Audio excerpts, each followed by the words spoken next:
Good afternoon, everybody. 5-Minute Fridays with Pastor Hobbs. I pray and hope all is going well for you and yours. I'm so excited that you're joining me this Friday.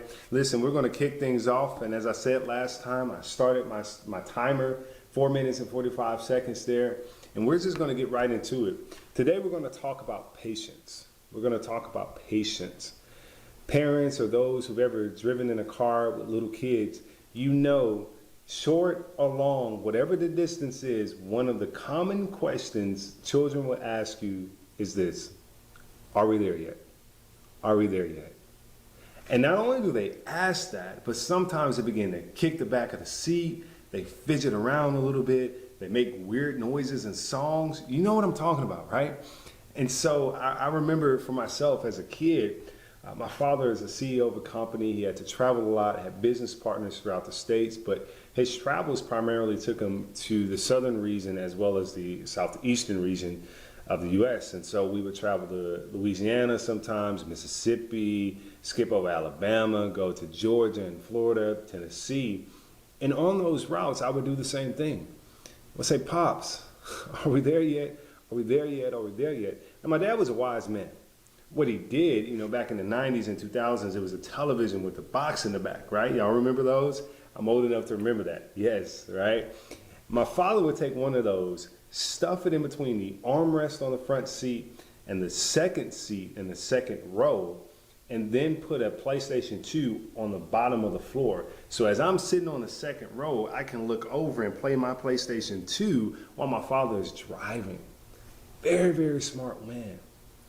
But in those times, I would still ask him, "Pops, are we there yet?" Every now and again. In life, when we're on a journey, we're on a highway, we're on a road. We're trying to get from point A to point B. We're trying to get from, I took my test and I'm waiting on a teacher to give me the results. I have said this beautiful text message to this young lady and I'm waiting on the 3 dots to give me texts back.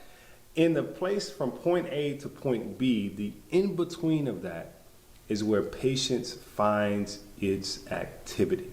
It's where patience is at work. Aristotle, I love philosophy. Aristotle is quoted with saying, "Patience is bitter, but its fruit is sweet." Patience is bitter, but its fruit is sweet. In that in-between space where I'm already experienced A, but I'm waiting to experience B, oftentimes, like the kid on the road, we get fidgety, don't we? We start to kick our feet. We start to rumble around a little bit. We start to get a little bit frustrated, especially when it's hardships, when it's oppression, when it's things that make us uncomfortable that we're having to suffer under, and we're waiting on the end of that. It's difficult to be patient. I'll tell you another thing. Minute and 30 seconds left. Stay with me. Oftentimes, we're able to be more patient on the roads we've traveled than the roads we haven't. Case in point, as a kid, I traveled in the South through the Southeast. As an adult, I did the same in going to seminary in Atlanta. I can tell you certain landmarks and how that would indicate how much time is left. In life, when you've already experienced something and you're having to endure that something, if you've done that before, there are certain landmarks that will stand out to you to say, all right, I know this is the end is coming soon. If you've ever done a real estate deal, you've ever done any business deals, there are certain indicators and landmarks to let you know how far along or quickly along that deal is coming.